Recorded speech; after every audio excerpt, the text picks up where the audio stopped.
ট্রাম্পের ২০০ যুদ্ধ বিমান ধ্বংসে প্রস্তুত ইরানের ক্ষেপণাস্ত্র বাহিনী। আবারও মধ্যপ্রাচ্যে বড় ধরনের হামলার আশঙ্কা ঘিরে বাড়ছে উত্তেজনা।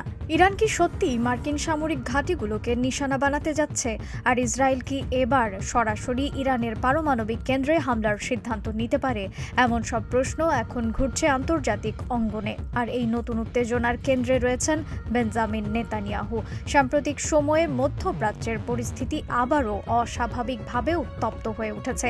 বিভিন্ন আন্তর্জাতিক সংবাদ মাধ্যমের প্রতিবেদনে বলা হয়েছে, ইসরায়েলের প্রধানমন্ত্রী বেঞ্জামিন নেতানিয়াহু স্পষ্ট ভাষায় জানিয়েছেন, ইরানের সমৃদ্ধ ইউরেনিয়াম পুরোপুরি ধ্বংস না হওয়া পর্যন্ত তেহরানের ওপর চাপ অব্যাহত থাকবে। এই বক্তব্য প্রকাশের পর থেকেই আন্তর্জাতিক বিশ্লেষকরা নতুন করে আশঙ্কা প্রকাশ করতে শুরু করেছেন। কারণ অনেকের মতে এই ধরনের বার্তা সাধারণ রাজনৈতিক বক্তব্য নয়, বরং বড় সামরিক পরিকল্পনার আগাম ইঙ্গিত হতে পারে। অন্যদিকে ইরানও বসে নেই। তেহরানের সামরিক ও রাজনৈতিক নেতারা বারবার জানিয়ে দিচ্ছেন, যে কোনো আগ্রাসনের জবাব তারা কঠোরভাবে দেবে। তাদের দাবি, ক্ষেপণাস্ত্র ও ড্রোন বাহিনী পুরোপুরি প্রস্তুত রয়েছে। শুধু তাই নয়, ইরানের সামরিক কমান্ডারদের বক্তব্যে এমন ইঙ্গিতও পাওয়া যাচ্ছে যে প্রয়োজনে তারা সরাসরি মার্কিন ঘাঁটি লক্ষ্য করেও হামলা চালাতে পারে। তবে সবচেয়ে বেশি আলোড়ন তুলেছে একটি নির্দিষ্ট দাবি, আর তা হলো ট্রাম্পের ২০০ যুদ্ধ বিমান ধ্বংস করার মতো প্রস্তুতি কি সত্যি নিয়ে রেখেছে ইরানের মিসাইল বাহিনী। এই বক্তব্য ঘিরেই এখন সামাজিক যোগাযোগ মাধ্যম থেকে শুরু করে আন্তর্জাতিক নিরাপত্তা বিশ্লেষকদের মধ্যে চলছে ব্যাপক আলোচনা। অনেকেই মনে করছেন এটি কেবল সামরিক হুমকি নয়, বরং এক ধরনের মনস্তাত্ত্বিক যুদ্ধও হতে পারে।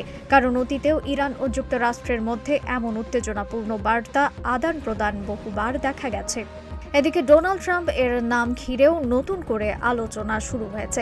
কারণ মধ্যপ্রাচ্যে যুক্তরাষ্ট্রের সামরিক উপস্থিতি এখন আগের তুলনায় অনেক বেশি সংবেদনশীল অবস্থায় রয়েছে। বিভিন্ন সামরিক ঘাঁটি, যুদ্ধবিমান ও নৌবহরকে ঘিরে বাড়ানো হয়েছে নিরাপত্তা। বিশেষ করে পারস্য উপসাগরের অঞ্চলে মার্কিন সামরিক উপস্থিতি নিয়ে ইরান বরাবরই কড়া অবস্থানে থেকেছে। বিশ্লেষকদের মতে বর্তমানে সবচেয়ে বড় উদ্বেগের বিষয় হচ্ছে ইরানের পারমাণবিক কর্মসূচি। ইসরায়েল ও যুক্তরাষ্ট্রের দাবি, ইরান ইউরেনিয়াম সমৃদ্ধকরণ অব্যাহত রেখেছে এবং ভবিষ্যতে সেটি পারমাণবিক অস্ত্র তৈরির পথে এগিয়ে যেতে পারে। যদিও তেহরান সবসময় দাবি করে আসছে তাদের পারমাণবিক কার্যক্রম শান্তিপূর্ণ উদ্দেশ্যে পরিচালিত হচ্ছে, তারপরও পশ্চিমা দেশগুলোর সন্দেহ কমছে না। আর সেই কারণেই ইসরায়েল নতুন করে সামরিক কৌশল সক্রিয় করেছে বলে ধারণা করা হচ্ছে।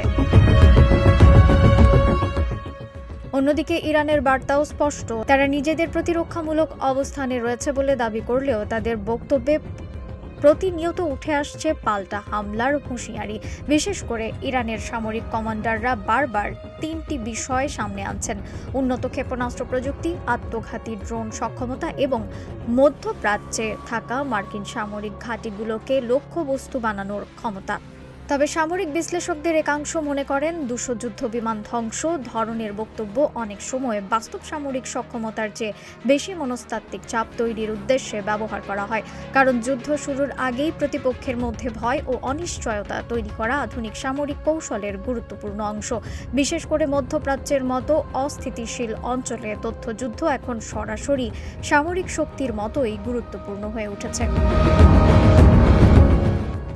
এরই মধ্যে নতুন করে প্রশ্ন উঠেছে, ইসরায়েল কি সত্যি ইরানের পারমাণবিক স্থাপনাগুলোতে সীমিত হামলার পরিকল্পনা করছে?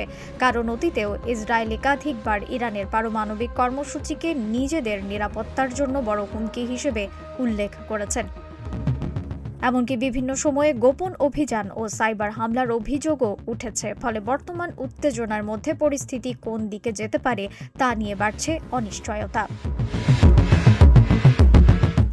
অন্যদিকে ইউনাইটেড স্টেটস কি সত্যি মধ্যপ্রাচ্যে বড় ধরনের সামরিক অভিযানের প্রস্তুতি নিচ্ছে, সেটিও এখন বড় প্রশ্ন হয়ে দাঁড়িয়েছে। কারণ সাম্প্রতিক সময়ে মার্কিন সামরিক উপস্থিতি এবং ইরানের পাল্টা হুঁশিয়ারি পুরো পরিস্থিতিকে আরও জটিল করে তুলেছে। অনেক বিশ্লেষক মনে করছেন, ছোট কোনো সংঘর্ষ থেকেও বড় যুদ্ধের সূচনা হতে পারে যদি কোনো পক্ষ পরিস্থিতির নিয়ন্ত্রণ হারিয়ে ফেলে। সব মিলিয়ে মধ্যপ্রাচ্যের পরিস্থিতি এখন অত্যন্ত সংবেদনশীল পর্যায়ে পৌঁছেছে।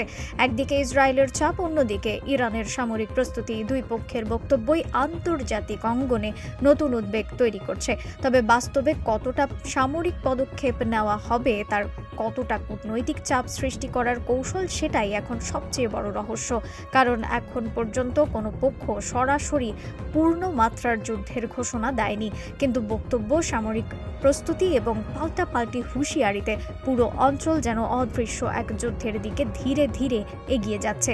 আর সেই কারণেই আন্তর্জাতিক বিশ্লেষকরা বলছেন মধ্যপ্রাচ্যের আগামী কয়েক সপ্তাহ অত্যন্ত গুরুত্বপূর্ণ হতে পারে, কারণ এখানকার একটি ছোট সিদ্ধান্ত পুরো বিশ্বের নিরাপত্তা পরিস্থিতিতে বড় প্রভাব ফেলতে পারে। রিফাত আরা ইসলাম, ভোরের আকাশ।